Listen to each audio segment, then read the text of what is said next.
Hello everyone, I'm Christopher Tan and welcome to Providend's Money Wisdom, an original podcast inspired by my book Money Wisdom, Simple Truths for Financial Wellness.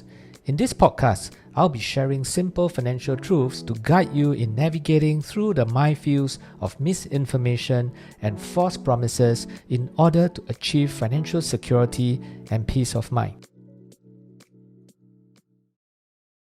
Will a medical crisis break you and your family?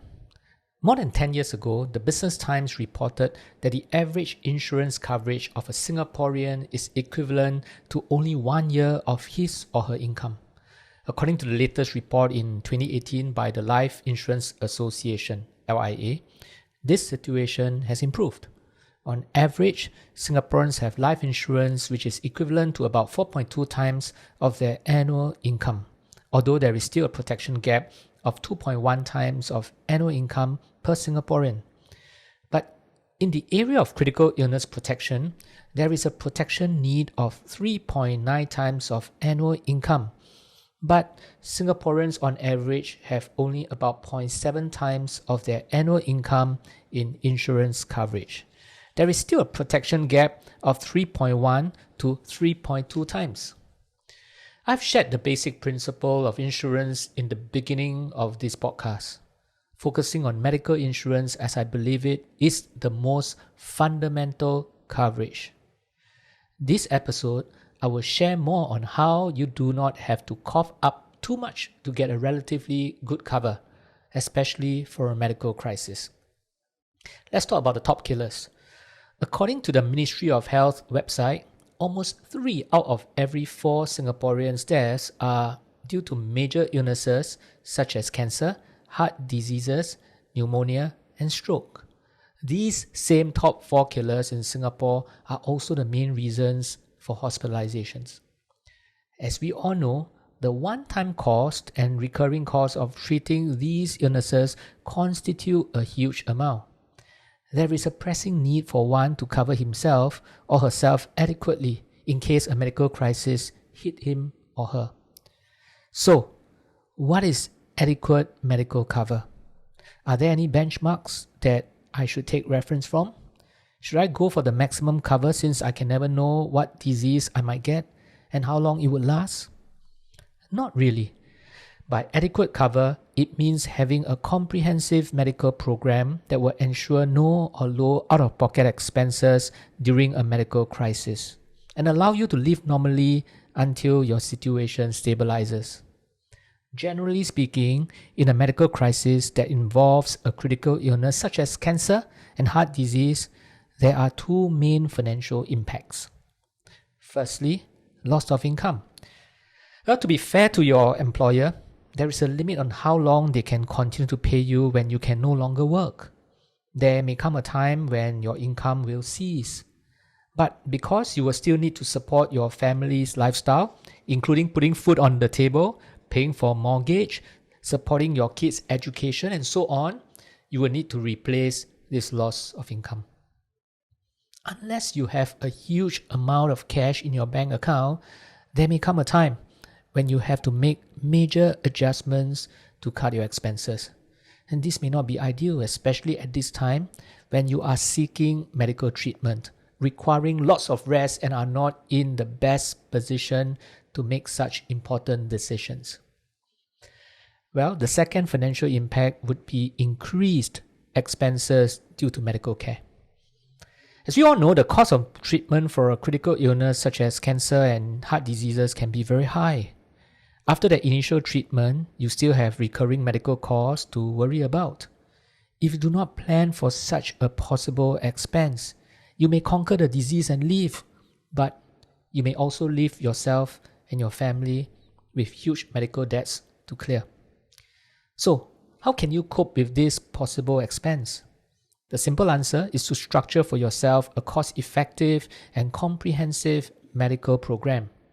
Many times in the course of my work, it surprises me to see so many people paying so much in insurance premiums and yet still not have comprehensive medical cover. So now, let me talk about protecting against loss of income, the first impact.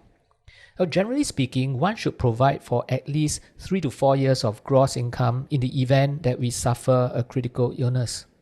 The rationale for this is as follows. Assuming a person should pass away as a result of the illness, he or she would already have left behind sufficient insurance proceeds, assuming you have planned properly and bought sufficient death coverage insurance to take care of his or her surviving family members. If he or she should fortunately survive the illness, 3 years of income, 4 years of income should be sufficient for him or her to be financially stable so as to make plans for the future. To address this potential loss, you should therefore consider purchasing critical illness, or some insurers call it dread disease insurance. So, for example, if you are earning 100,000 per year, you should have at least about 300,000, 3 times, dread disease insurance that covers you till your planned retirement age. If you are conservative, you may include a buffer of an extra 5 years after you plan your retirement age or after your planned retirement age. The rationale for this proposed approach is if you have planned and executed your investment strategy well, you should no longer require any income replacement cover since you would have already have a tidy nest egg by the time you retire. This sum should see you through even if you fall ill. However, if you wish, you may cover the first 100,000 cover with a whole life plan that covers you throughout your entire lifetime to serve as a buffer to pay for alternative medicine such as traditional Chinese medicine, which is currently not covered by insurance, and also the other 200,000 with term plans. Today, we have also whole life multiplier plans which bundle a whole life plan and term plan for this purpose. This is an option only if you believe in alternative medicine. Let me say again, this is an option and only if you believe in alternative medicine. Otherwise, the entire 300,000 can be covered using term plans. Now, let's talk about mitigating the second impact, providing for medical expenses. Besides having MediShield Life, you should have a good hospital and surgical insurance cover. Well, in short, H&S. A good H&S insurance is one that will allow you to enjoy good medical care without much, out-of-pocket expenses. Now, I have a table in the book that I wrote that shows a brief summary of the various H&S programs that is meant for an AWARD stay in restructured hospitals in Singapore, and this is a comparison between all the providers in Singapore. And if you are interested, you may want to get the book to read more about it. Well, you may ask how much it will cost to have a good medical package, assuming a H&S plan that allows you to stay in AWARD and 300,000 term.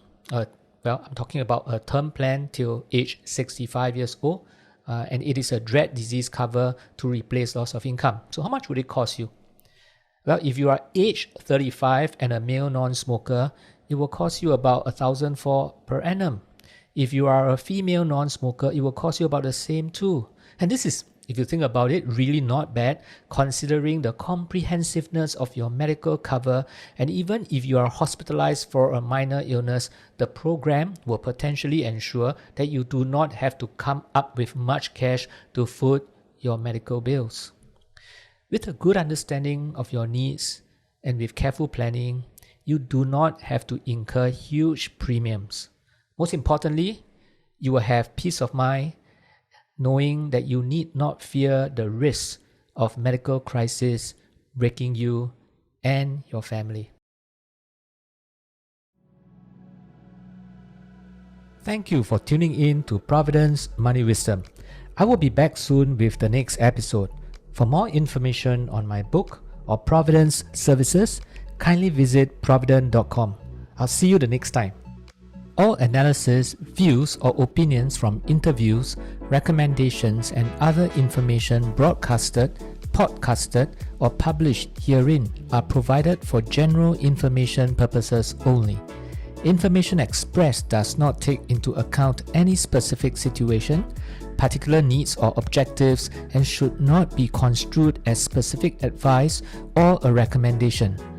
Information has been obtained from sources that are deemed to be reliable, but their accuracy and completeness cannot be guaranteed. Always consult with a qualified investment, legal or tax professional before taking any action. Providend Limited does not accept any liability for any loss whatsoever arising from any use of the information broadcasted, podcasted, or published herein. All contents and information contained herein may not be copied or reproduced in whole or in part by any means without prior written consent of Providend Limited.